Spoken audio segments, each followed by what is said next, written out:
Somebody could come after us, but it would be very difficult because we're literally not pointing to data, we're not hosting data, we don't know our customers, we never will, we can't. The network's designed in such a way that when people say to us, who uses that? I don't know. How many people use it? We'll have a rough idea, but we won't really know.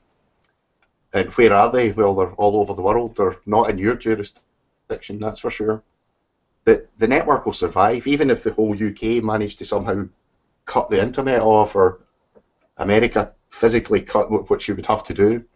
The network will survive. And there's a broadcast capability in there now, so even if you switch these things off and switch them on, they all start beaconing and finding each other. See, originally when I was looking at Maidsafe, I thought, I'm never going to be able to get people to build this. It's too hard, it's too complex, it's too big, and I don't know if we'll be able to get money to build it, to pay people to help. And I was going to write it as a virus and just let it go everywhere and not be stopped. And I think when the network's up and running, it will look very like a virus, because nobody will be able to tell who's running it and who's not. I'm just doing a thing at the moment where it's actually a dual protocol stack, so it's TCP and UDP, and it switches about just to make it not possible even to say it's a particular UDP port or TCP port, or even what the protocol is. The protocol will keep changing. And when you have something that's actually decentralized, the attack point becomes very difficult, because I've always said folk could shut me down, they could do what they want to me, I don't really care, because we're doing this and that's what we're doing.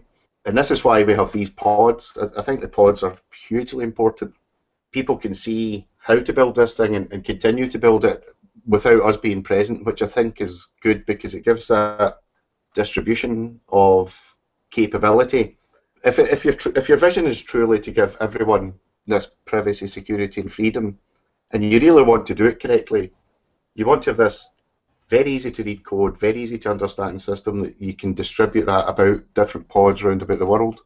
But you also want to have, and we've been very good at this, I think, in Maidsafe, you also want to insist in zero ego.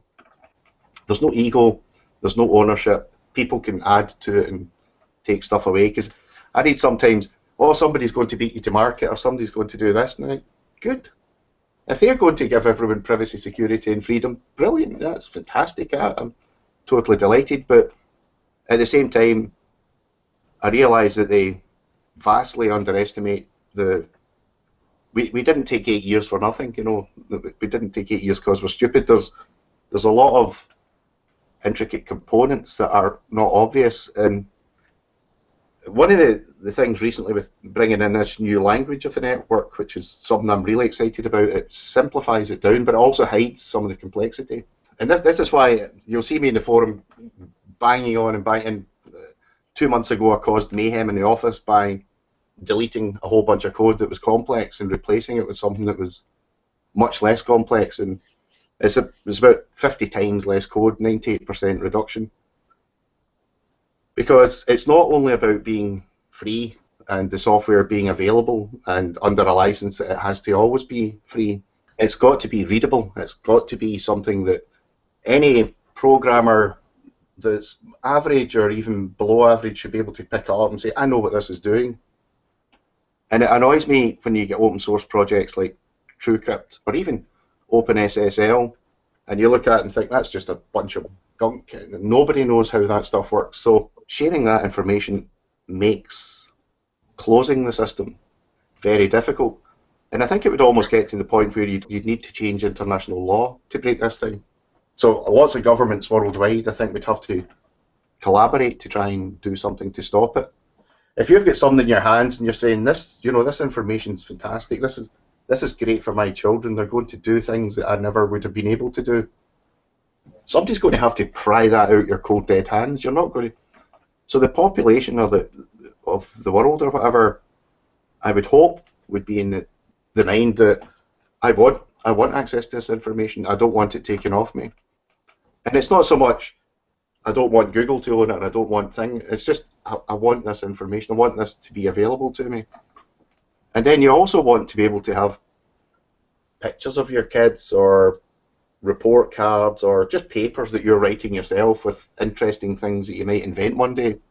You also want them to be really, really private and personal to you, and give them to who you want when you want. So that there, I think, is going to be the paradox, because you might have some MI6 spy with his gun wondering who he can point it at, and it's the whole planet, and that's where we want to be as quickly as possible.